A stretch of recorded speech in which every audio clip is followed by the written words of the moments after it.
YouTube, Chris of CeeManga. I'm gonna review Bleach chapter 508. And what the fuck? It's like I blinked and this chapter was over. But that's not saying it was a bad chapter. It was actually a really cool one. And nothing much really happened apart from the end. But as I said, it was really quick. Anyway, because well, I'm just gonna do the whole overview. Basically, Captain Yamamoto, his bunker is out. He's still talking smack. He's a god right now. You know what I mean? He's virtually unstoppable. If he touches you, you die. You can't touch him. You know what I mean? He's got it in the bag. He's gonna win. That's what we think anyway. But yeah. So he's still walking towards Drew and Batch. Drew and Batch is now. He's freaking out now. He's like, oh my god, my hair is drying up. My throat is dry. Everything's friggin' dry. And if I didn't have my blunt, that blood armor thing they keep going on about. If I didn't have that, I'll be dead by now. I'll be ashes by now. And then Captain Yamamoto, he's just saying basically, without your sword, you have no way of it. No, he didn't say that first. Actually, Joe and Botch fires an arrow at him, a Quincy arrow, which is the first time I actually see him use an arrow, and it's kind of cool because he doesn't need a bow like Ishida does, or he doesn't need a bow. Basically, he just kind of just pulls his arm out and fires an arrow. Captain Yamamoto blocks that. It's nothing. He's like, okay, so without your sword, you have to resort to your arrows, but they're not gonna do shit to me. And then during Botch, he says, okay, fuck this. He pulls out his ultimate Quincy technique. It's both offense and defense. And this is how he's gonna. This is his.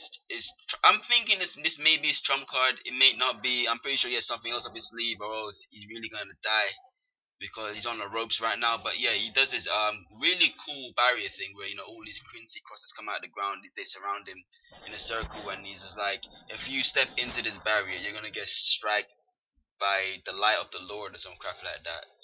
He's becoming a preacher now.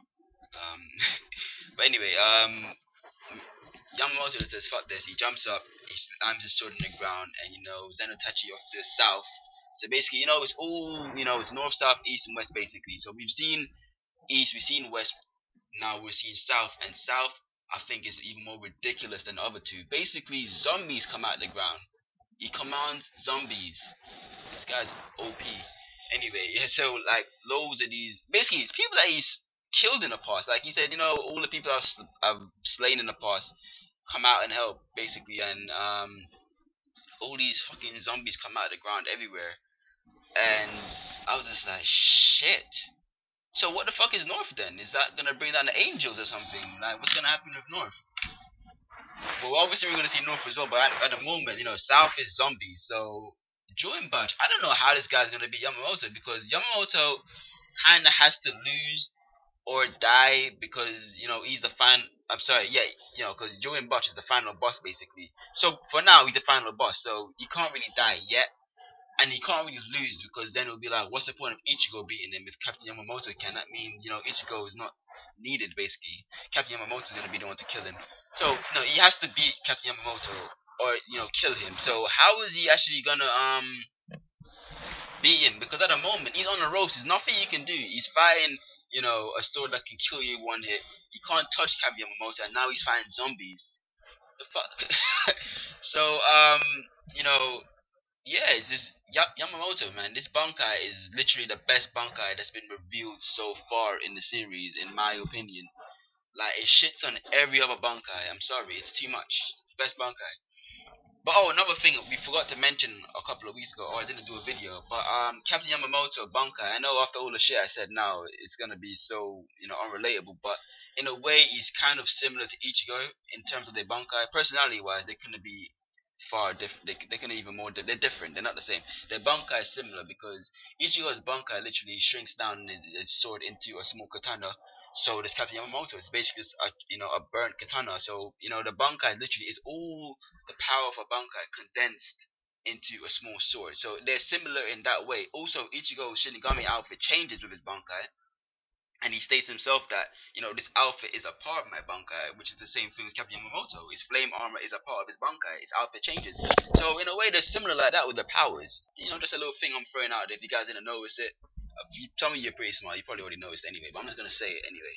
But, yeah, that's a review. This chapter, I'm going to give it an 8. we didn't really the story wasn't pushed forward. We're still kind of in that battle setup stage. Things are still getting set up.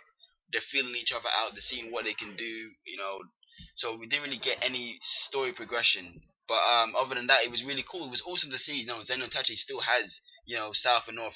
Like North is still yet to be revealed, but we've seen South now. Zombies, crazy. So yeah, I'm giving it 8. It was awesome, good read, but it's quick. You're gonna breathe. I read it in like 5 minutes. I didn't even realize. I was like, okay, is that it really? But yeah, 5 minutes, you're done. But good chapter nonetheless. Anyway, guys, stay tuned for more reviews. Obviously, comment, rate, and subscribe so you can get more of our content. And yeah, let me know what you think. Take care.